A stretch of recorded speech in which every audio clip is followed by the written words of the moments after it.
有请这对情侣，有请。男嘉宾高先生，35岁，来自天津个体；女嘉宾郭女士，29岁，来自海南，音乐老师。有请两位，有请。欢迎两位啊！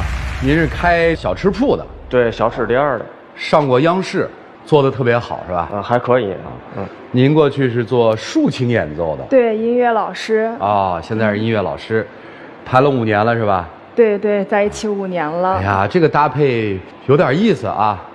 在哪儿相遇的呀？我们是在音乐会上认识的。我当时是去演出，然后他就跟他朋友一起来听那个音乐会。哦。然后他还喜欢摄影，当时就跟我拍了很多的照片。哦。最后就他问我加微信，我们就这样认识了。这台上的演奏员应该很多哈。对，当时最后是在咖啡厅才私下认识的。那天就特别巧啊，音乐会结束以后，我就是跟我朋友去喝咖啡，正好赶上他下班，然后照他很多照片，就过去说把照片发给他，就这么认识了。啊，一场音乐会，一次咖啡馆的这个邂逅，两个人就5年下来了哈。打算什么时候结婚啊？现在心里面还是有一点纠结，觉得有点。还是再想想。那就说说为什么交往了5年到结婚这个坎节上，女生觉得哎，我心里还有一些别扭。因为我觉得我跟他在一起虽然这么长时间了，但是，我觉得他还是对我有一点不是特别的诚恳吧。哦，这个我们怎么理解呢？因为谈了一段时间，他跟我说他是有一段婚史的，对我是有所隐瞒的，我就有一点心结吧。我不觉得这件事情对他隐瞒，就是一上来我们俩在一起的时候，其实有点小遗憾的，因为他在天津只能待1个月。其实我当时想的就是这段感情不会太长久，可能就是特别美好的一个恋爱经历吧。然后但是我们俩感觉还不错，后来相约的是在西安，我们俩一起去旅游，但是甜蜜的时光必定是比较短暂的。后来我们俩又分开了，他有他工作，我有我的工作。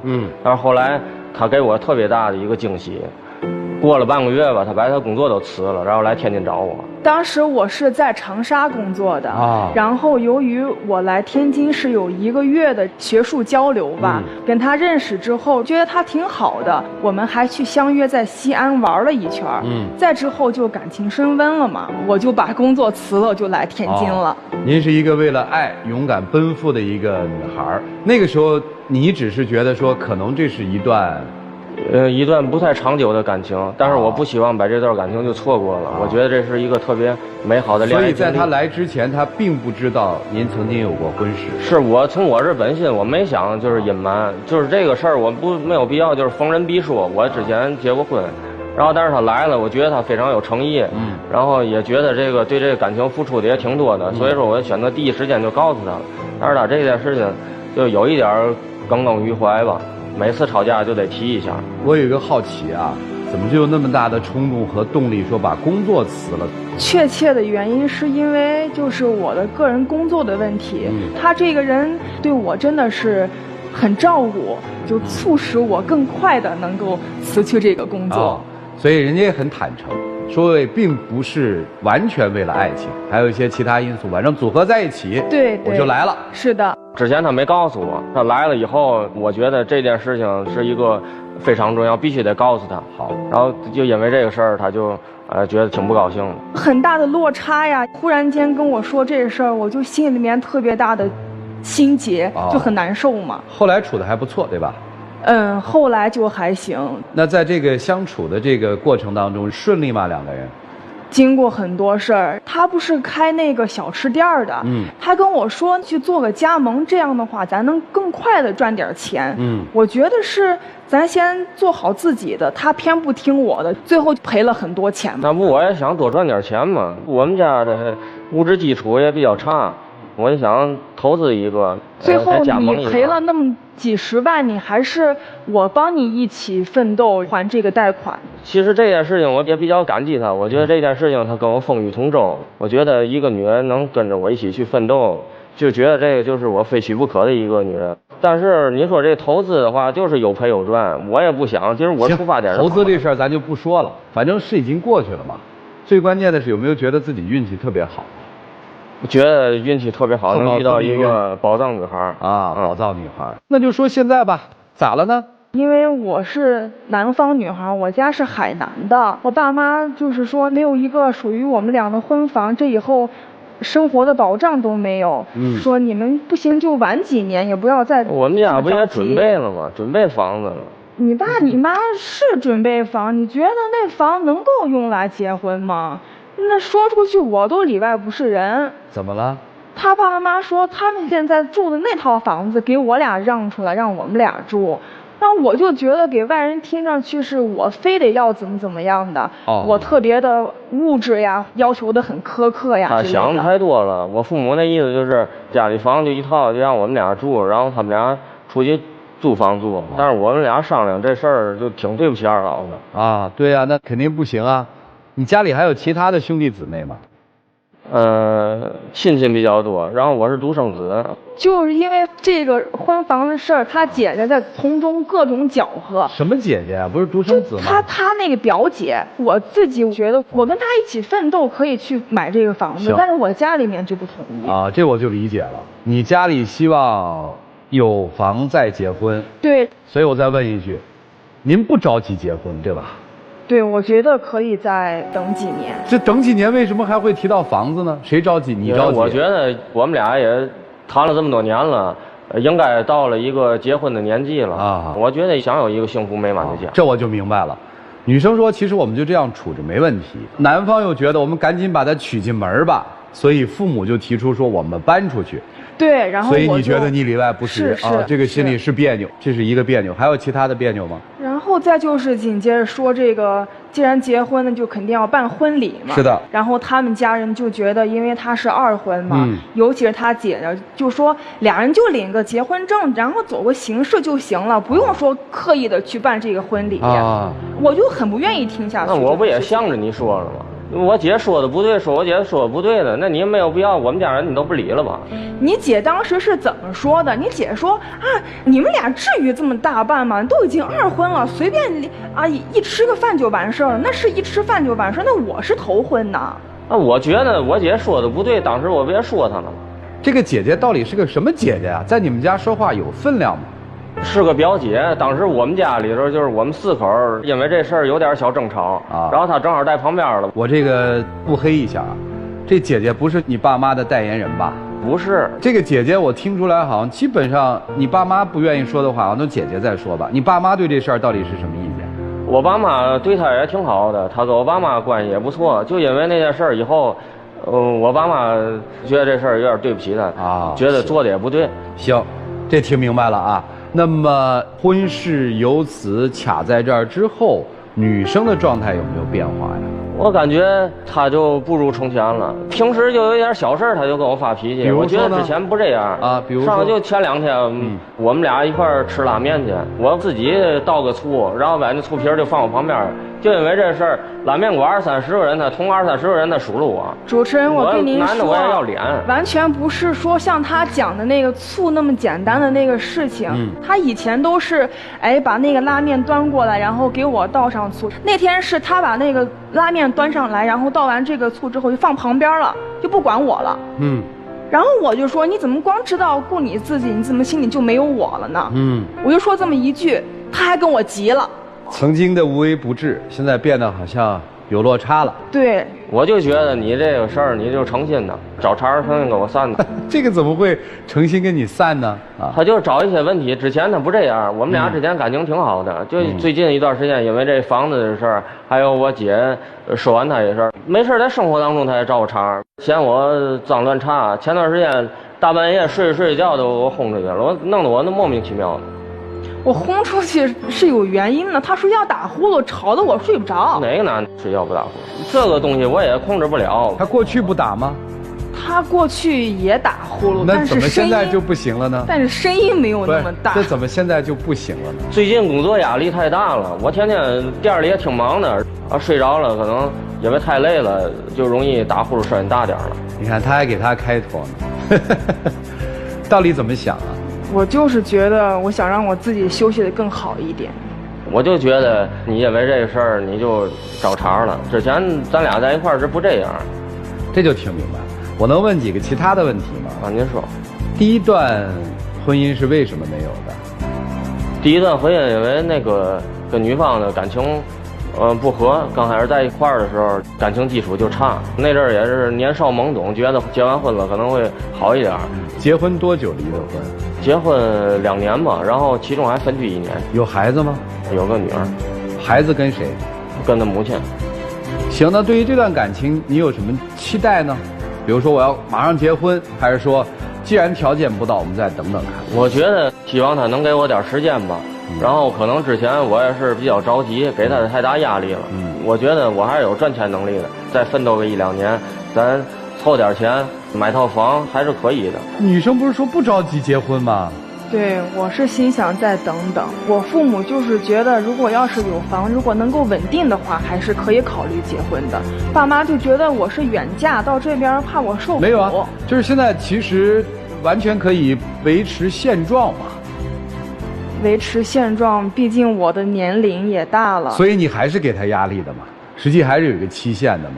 前段时间他母亲跟他说了，让他1-2年之内就回海口发展了，因为那边组建乐团，让他别把他这个专业荒废了，去那边发展。但是我觉得，我能通过我努力给他一幸福的家。听明白了，是在职业生涯上面可能会有转折或转机，是吧？对，是的。然后就是觉得可能回去是不是好一点，也还是留在天津会好一点。哎，那你为什么不能像他当初奔赴你一样的陪他去海南呢？我想过，有手艺。问题人家父母对我这个条件可能是稍微有顾虑。见过他父母吗？没见过，他们家亲戚我倒是见过。为什么5年都没带他去见你父母？我就是觉得还是不够成熟。我爸我妈想让我回去，如果这边的所有的条件都是比较好的，我家里面可能会同意我留在这边。但是现在来看的话，我觉得。但是我看依您的性格不像一个听家里话性格的一个女孩啊。我跟他提过，我说不行，咱去海口见你父母，他都不带我去。我是害怕我爸妈拒绝，这样以后我们就没有以后了。如果现在有了房，结了婚，还回海口的乐团吗？可能也不会回去了。如果没有房，婚事没定下来，会考虑回海口的乐团，是这意思吗？可以这么说吧。但是因为我在天津这几年也是有一定的资源，然后就一切都是未知数吧。带他去海南也不行，是吧？他可以跟我去旅游啊，但是见我父母的话，我觉得我是都紧张的。这一段感情听到这儿，好像也没那么乐观了，姑娘。我们剔除掉房子的因素，现在犹豫不嫁给他的原因是什么？他的性格方面，有的时候这个脾气特别大，不太会控制自己的情绪。其他的话会有一点小自私吧，就是老想着自己，忽略了我。这都是他的缺点，那他的优点呢？他就是特别关心我吧。比如说我下班呀之类的，问我今天累不累呀？我们出去体贴，吃点什么好？对，心心念念想娶的女人，给我们描述一下。反正在我心目当中，她不能称得上完美吧，但是也接近于完美，这就是我对她的描述。接近于完美的一个女人这段情感到底应该怎么办？我们听听老师们的分析，让我们一起进入丘比特问卷。刚才女生说男生不够诚恳，这是你给他留面子，其实那就是不够诚实。刚才你振振有词，为什么一开始不告知女生你有过婚史还有孩子？你的理由是我总不能见人就说，这对，但是对他必须提前说。你现在更多的是在套路别人。他的父母有疑义，当然会有啊。做父母的谁不想自己的子女过得好啊？如果她是我的女儿，我也会一把手就把她拉走了呀。所以面对这样的状况，赵传老师说的对，犹豫的不是他的父母，是他。您现在对这段情感是处于一种犹豫期，你拿捏不准，但又感受到这个男人不是你理想和希望当中的那个丈夫，他有自己的梦想，有自己的期待，是你自己击碎了他的期待。你做餐饮店这么多年，哪怕紧一点首付付不起吗？这么多亲戚朋友借点钱，首付付不起吗？拖什么呢？这样下去，他敢5年前远走高飞，他也敢5年后离你而去，请你自己三思。好，我比博宏老师的相对乐观一点哈。这时候呢，我想很郑重的问男生一个问题哈，就是刚才你的女朋友对你提出了一些不满，包括她认为你不够成熟，包括呢认为你脾气很大。对于她这些批评或者是否定性的评判，您自己怎么看？他说这些问题呢，确实也是有，但是可能不是这么夸张。所有问题的话，我都接受。我希望在以后的生活当中，无论我们俩在一起不在一起，我这些问题我都会改。但是我还是希望这段感情的话能走下去，就是让我努力去改变的那个人是他。所以呢，我相较刚才博宏老师的观点啊，更乐观一点。我认为这个男生呢，能看到自己的问题，并且还愿意对自己的问题加以改进。其实呢，谈恋爱跟在一起过日子是完全不同的两个概念。谈恋爱是跟对方的优点在谈恋爱，但是过日子呢，可是跟对方的缺点在过日子。金无足赤，人无完人。如果男方愿意改，那么我相信两个人还是有再重归于好的可能。虽然说这段感情从一个很浪漫的开始，到今天这个一地鸡毛的样子，看起来有点高开低走，但是呢，我希望双方啊能够去反思这5年来发生了什么。我觉得是女方在这5年里攒多了失望，而且越来越没有安全感。所以如果男生真的能够像他刚才自己所说的那样去改进自己，你们的未来还是可以值得期待的。我希望不管是男生也好，还是女生也好，都能够正确的去处理来自自己家庭的各种压力和各种影响，那么能够两个人风雨同舟，一起往前走。最后呢，做一首打油诗送给你们：相爱容易相处难，各有委屈苦难言，爱情只是花前月，生活柴米酱醋盐，包容信任才长久，各持己见手难牵，人生总有风和雨，风雨同舟把手牵。谢谢老师，谢谢老师，谢谢老师。我是很悲观啊，这问题症结肯定不在男生那儿嘛。这个姑娘已经往前走了，这男生追半天只能看到一背影，现在不知道该怎么办。说你等等我吧，等等我吧。他还前面在琢磨呢，我图你个啥呢？我图你不爱干净？我图你打呼噜？放弃自己乐团的工作？到底我图你个啥呢？你说图你个啥呢？你说你能给他一个安稳的家，第一没有房子，第二事业也不咋地，第三你看家里面还有挑是非的人。你说啊，我能给你什么什么样的爱？你看他现在好像也不是特别能感受到，图个啥呢？爱情它会慢慢的转凉，它像什么呢？像是一个火锅，沸腾的时候，哇，那个香气扑鼻啊，太好吃了。等那火锅凉下来，你看那一锅的油腻啊，你烦死他了。有没有一点这个感觉？现在你就是那个凉下来的火锅，你知道吗？那一锅油腻，我刷它呀，太烦了。这就是问题所在。给了你5年时间，你看无奈就无奈在这个地方，他不是没有给你时间，他不是一来就跟你要房子，而且他现在年纪也不小，29了，5年时间，为了结婚这个事儿，我没有看到有什么推进。我觉得这姑娘仁至义尽了。关于远嫁这个事情，我觉得你思考的思路是完全正确。我对于远嫁有3个不嫁的条件，第一个叫内心不够强大不远嫁，第二个叫人生没有发展不远嫁，第3个叫没有独立的房子不远嫁。虽然第3个看上去好像很实际，但我认为是必要的，因为远嫁不一样，远嫁是你孤立无援，你身边没有人，也没有人帮你说话，什么都没有，有个住的地方。我觉得这是一个最基本的一个东西。我一贯不是那种说啊结婚必须有房子的人，但是我认为远嫁应该有，哪怕再小也应该有一个。最后啊，还是说那句话，给了你5年的时间了，在这个时候，也许2个人就应该好好的把那锅冷了的火锅刷干净，然后安安静静的各奔前程吧。就这样。其实后来的感情里头的这一些小细节不满意的，都是吹毛求疵。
你不能光说呀，一定是要决断的时候，这个时候才是所谓男人力量感嘛。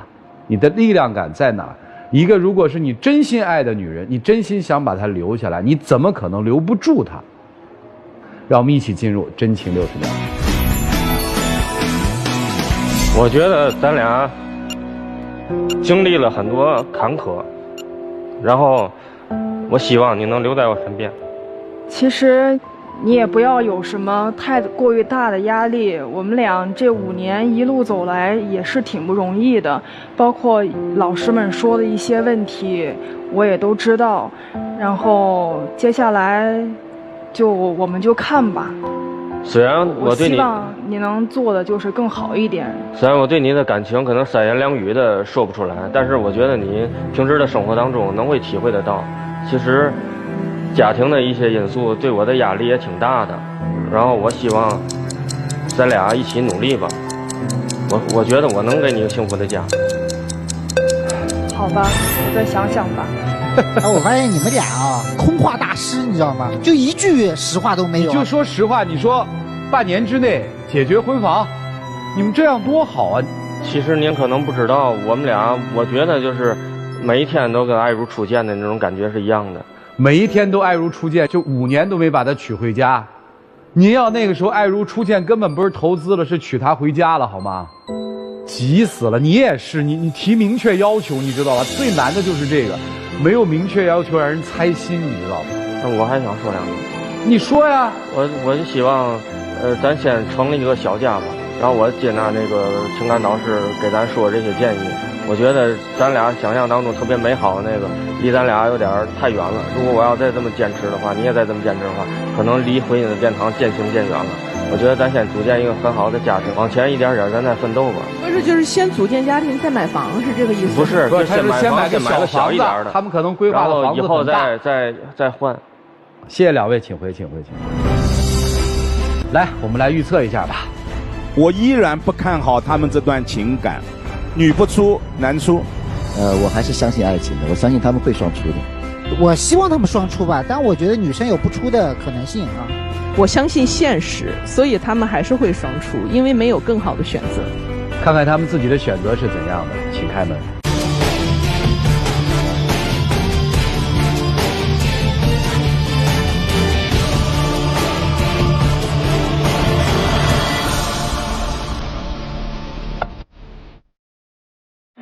其实这个我挺失望的，我觉得人生这个旅途吧，很短暂，每天都是不同的风景，然后可能就是我怎么想掐你呢？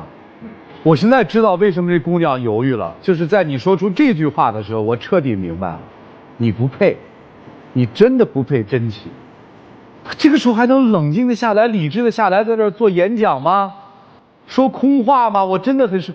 你不应该是去追她吗？是去努力把她追回来吗？一个对你那么好的姑娘。我想的是，再继续努力挽回这段感情，我觉得还是有希望。谢谢您，请回，谢谢。